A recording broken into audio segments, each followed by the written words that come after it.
Hello everyone, welcome back to Autotrend TV. I'm UV Prajesh again from the beautiful beach of Chennai today, and I'm here with the brand new Nissan Magnite XV Premium Turbo Petrol manual variant. I'm going to drive this Nissan Magnite and judge how does it perform in Chennai city traffic and on free stretches, and how does all the features come together for a low cost price. So let's go on for a detailed test drive.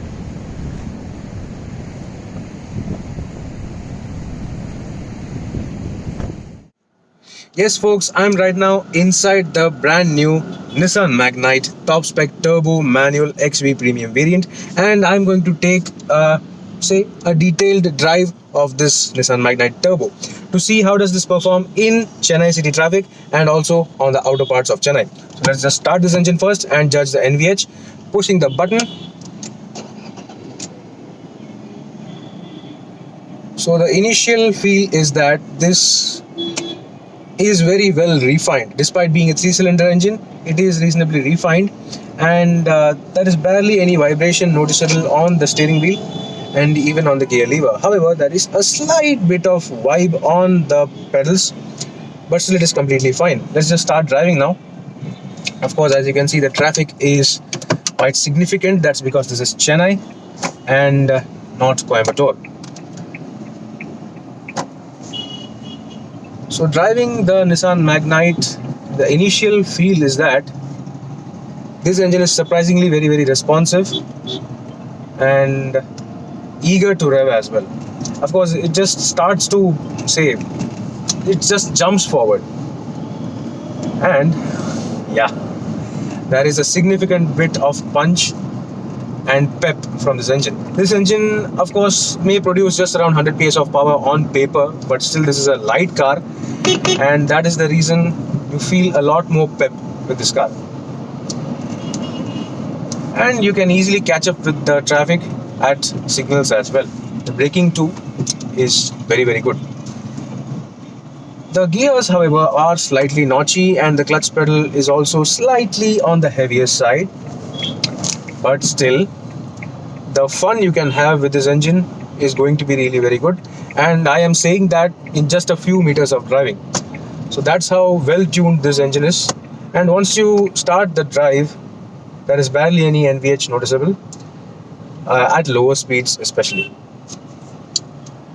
Talking about overall refinement and damping, of course the engine is very well damped and refined. However, the external noises, the ambient noise, the traffic noise, it could have been slightly better. The way the door insulation has been done could have been slightly better.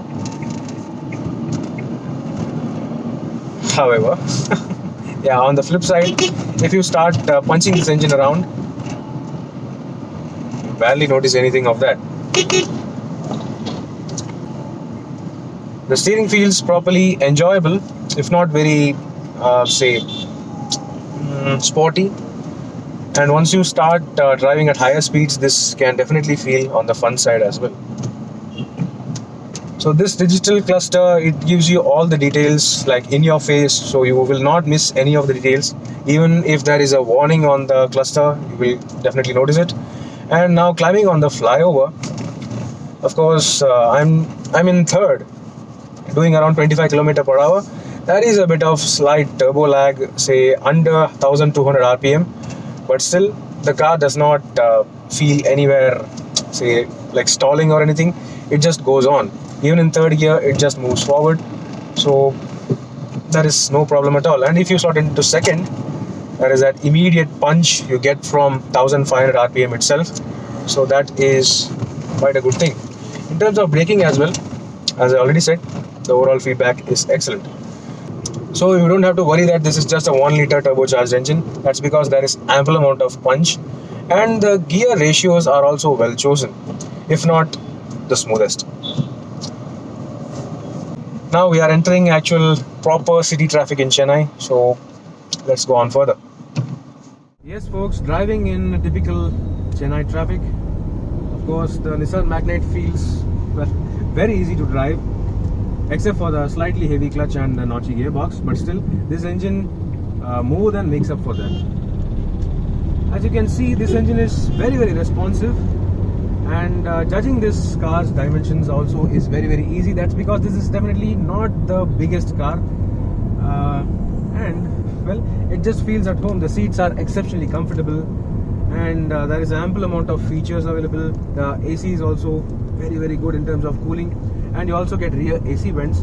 Now I'm just ambling around in 4th gear, say around 57 km/h. Even if I reduce to lower speeds in 4th gear itself, let me just get down below 1200 rpm, and even if I put my foot down over there, once you cross the lag, of course this engine starts to pull beyond 1800 rpm.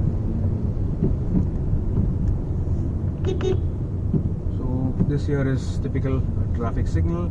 The steering feels very good and stable, if not the most sportiest, and that is actually a good thing, because most people do not prefer sporty cars, and most people do not prefer too soft cars either. So this is just at the right spot where you want this car to be. So that is actually quite a good thing. Talking about features, of course we don't want to waste our time in this traffic signal, so let's just talk about the features now. Of course the steering wheel falls in hand perfectly. The quality is exceptional, the leather quality is exceptional, and you also get this 8-inch touchscreen infotainment system, which also gets 360-degree camera, and it also gives a sort of a clear view in such a tight situation in traffic. So you can judge your dimensions, your car properly, what's around your car, and even the front view is good. So this is actually pretty helpful, and even if you start moving the car, it is going to be very helpful at lower speeds, of course. Once you cross 10 km/h, this camera turns off. And talking about other things, this instrument cluster, as I already said, is very clear. It is kind of in your face, and you can change the display according to your need. Say if you want to have a look at the efficiency, you can clearly have a look at that. As you can see, despite being a 1-liter turbo petrol, this car is giving me around 11.3 km/L in such a bad traffic. So if this car is being driven even more lightly and in sort of moderate traffic, lesser traffic, this car will definitely give better economy as well.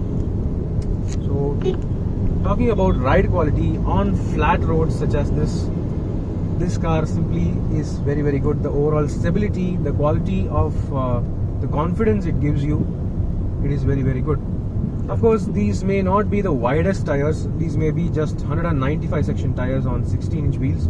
So ambling around in city traffic in 3rd gear, well, I'm just doing around 35 km/h, and this car feels more than adequate. Of course, you always have the torque on tap, so that is quite a good thing. That said, the ride quality is slight bit on the stiffer side. That's actually a happy compromise if you want to go on highways, say higher speeds. That will improve the stability by margins. So that is quite a good thing. So once we get to a free stretch, I can actually judge this Magnite Turbo manual. For now, I think that this is more than adequate for city traffic usage.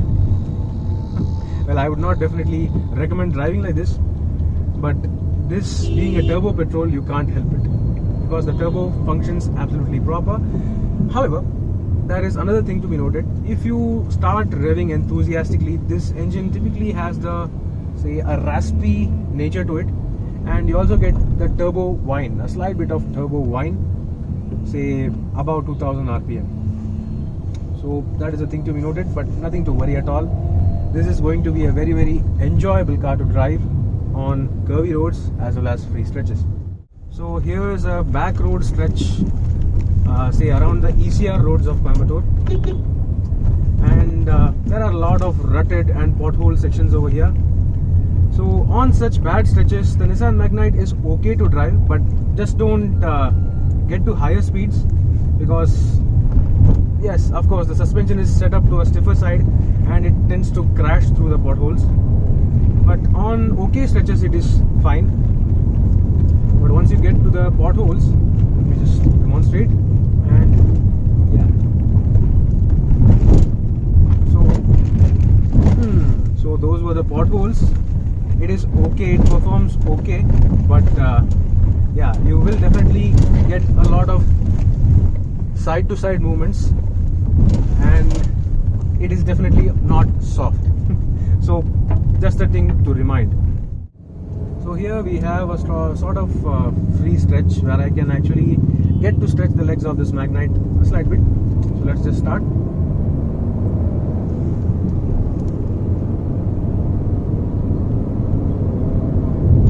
Driving up to 3500 RPM. You can clearly see that the ride quality is slightly on the stiffer side, but on smoother roads it just feels simply awesome. The good part about this turbo petrol engine is that you always have the power. As you can see, I have reduced to around 31 km/h, but I'm still in third gear, and even if I put my foot down, well, it takes a slight bit of time to actually get going, but still once it starts to get in the turbo range, it just goes like anything. That's the good part about this engine. It is very, very responsive, and it can be very, very enjoyable on highways. So that is a really very good thing. Now, certain small things I would like to point out are that the door locks are of say older design. They are pull type door locks, reminding you of the Maruti 800. And this armrest over here, even though it is comfortable, it is actually on the smaller side, and only very taller people can use it. I am barely able to rest my elbow on this. Apart from that, the interior is almost perfect.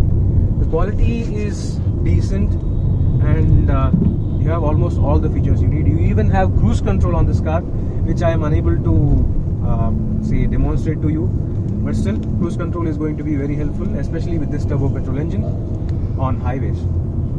So this can be a very good highway cruiser. Even the fact that you have the assurance of safety features such as electronic stability program, traction control, and hill hold if you decide to go on a hill drive. So that is quite good again. Now, as you can see, I am stuck in traffic. So this is all the drive I could get with the Nissan Magnite. So yeah, overall, I feel that this car is a perfect all-round package in terms of safety, driving dynamics, features, and overall comfort. So let's just conclude this review once we get back. Right now I have parked the Nissan Magnite inside the showroom, as you can clearly see. So I would like to judge the NVH in isolation without the traffic noise and all. So I have right now sat inside, and let's just start the car.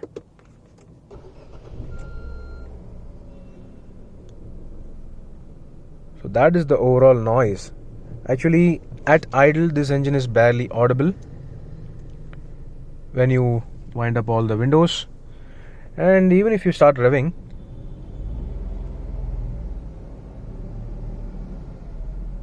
there is just a slight bit of whine from the turbo, that is all, and vibrations are kept to a bare minimum. Of course, there is a slight bit of vibrations in the pedal box. Apart from that, the steering has just that slight bit of pulsing, and so is the gear lever. Apart from that, the interior remains absolutely silent, absolutely quiet, and no vibrations are felt on the seats except for that slight pulsing. So in terms of overall refinement, this engine is really very good on the inside. Let me just try opening the door,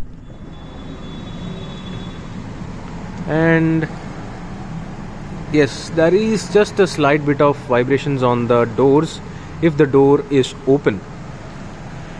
I'm not sure if you are able to see.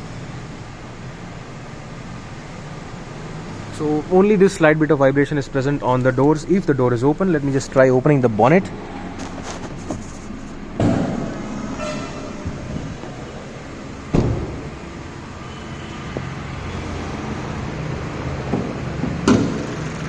So this is how the engine sounds on the outside.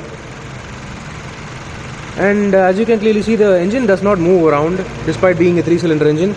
The refinement levels are very, very good. Only this air filter area is giving me slight bit of vibrations, but apart from that, this engine is very, very refined on the inside and outside. If you close the bonnet, you can barely hear the engine note except for that slight bit of 3-cylinder typical engine note.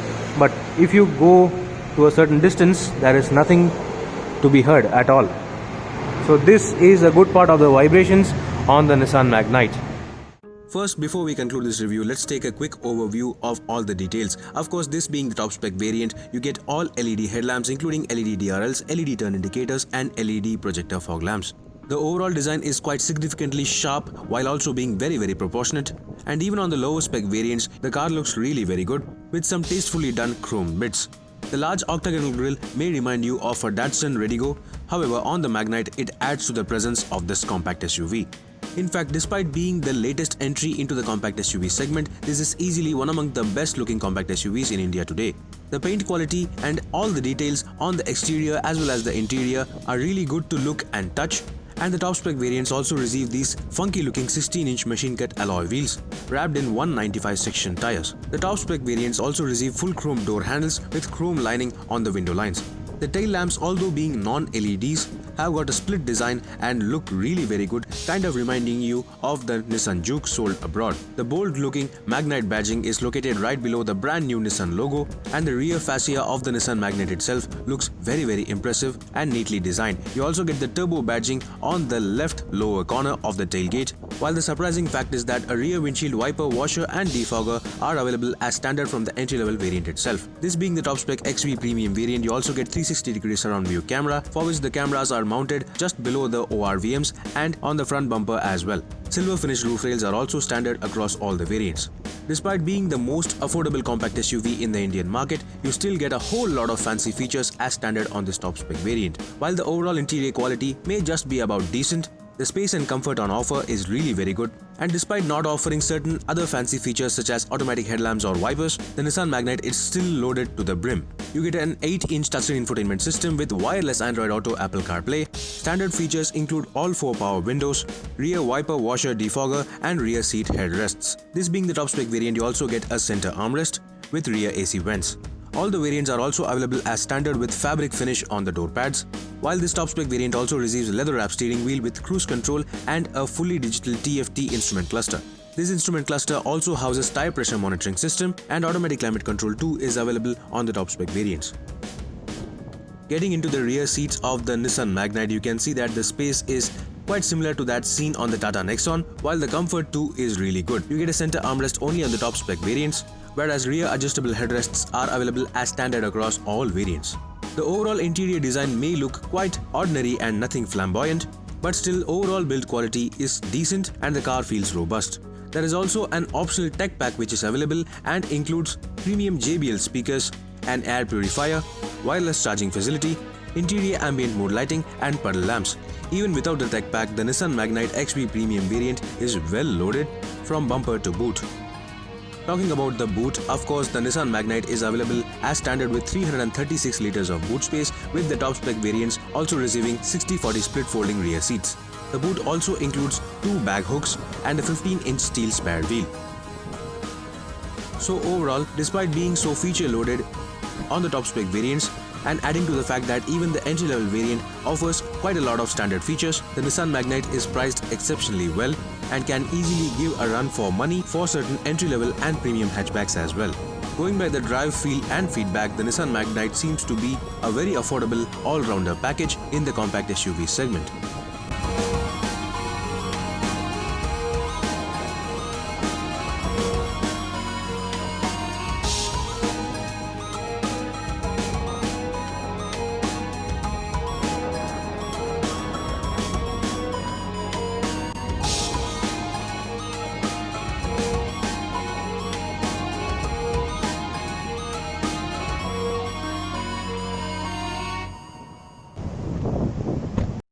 So that was a detailed test drive review of the brand new Nissan Magnite Turbo Petrol manual variant. I think that this is one very worthy compact SUV in the Indian market now, especially for the cost. It is an amazing package.